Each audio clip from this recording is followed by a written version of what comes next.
Today's Daily Read Aloud is What the Ladybird Heard Next, written by Julia Donaldson, illustrated by Lydia Monks.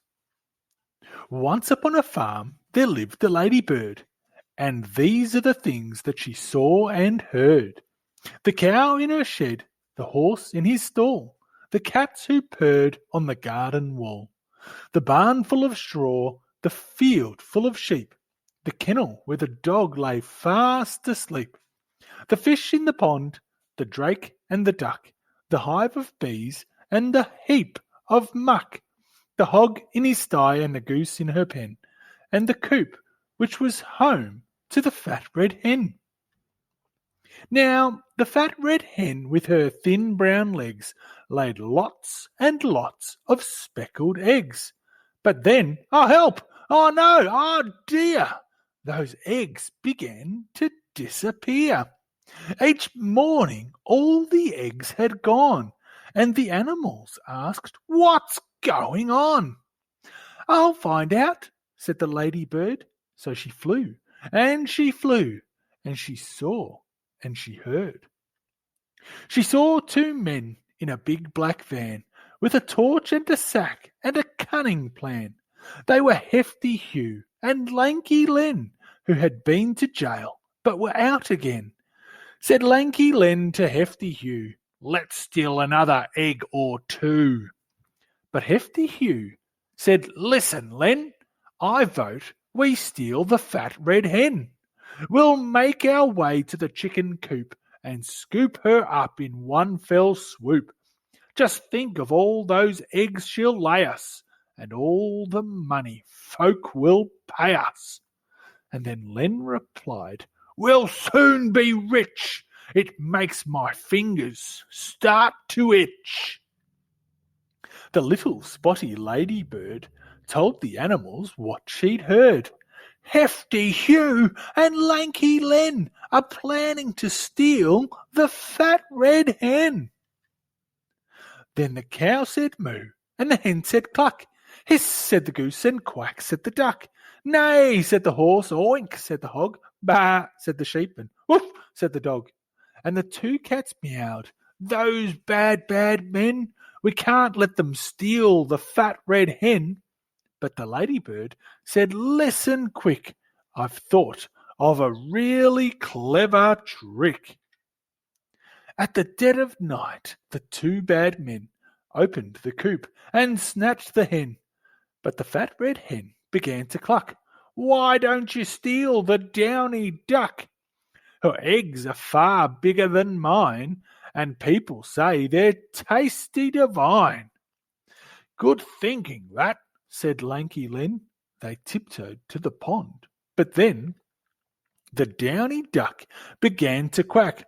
"Oh, please don't put me in your sack. Why don't you steal the goose instead?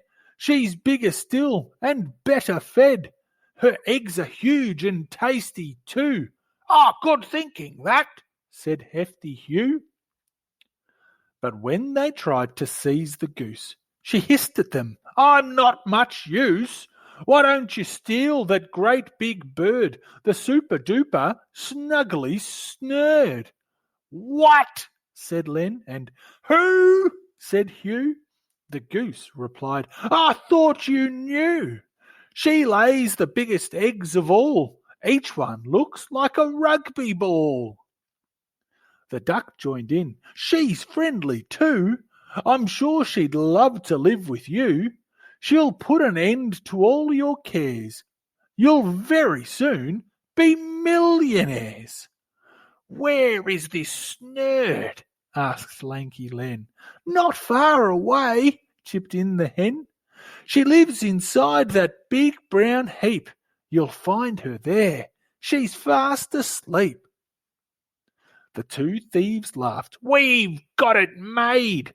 Let's take turns with the farmer's spade." They dug, and Len said, "Paw!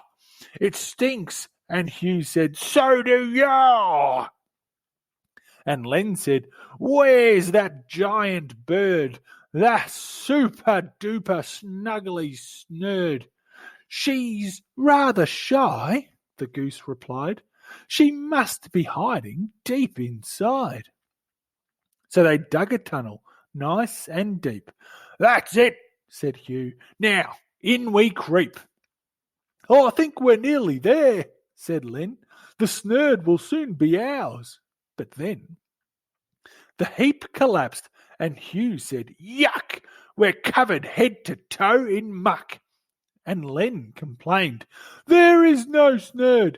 They just made up that giant bird. Then all the animals gathered round, and all let out a deafening sound. Neigh, moo, oink, baa, woof, woof, meow. What a racket! What a row! The farmer woke and said, Goodness me! And he had a word with his prize queen bee. And the bees chased after the two bad men, who never came back to the farm again. Then the cow said moo, and the hen said cluck. Hiss, said the goose. Quack, said the duck. Neigh, said the horse. Oink, said the hog. Bah, said the sheep. And woof, said the dog.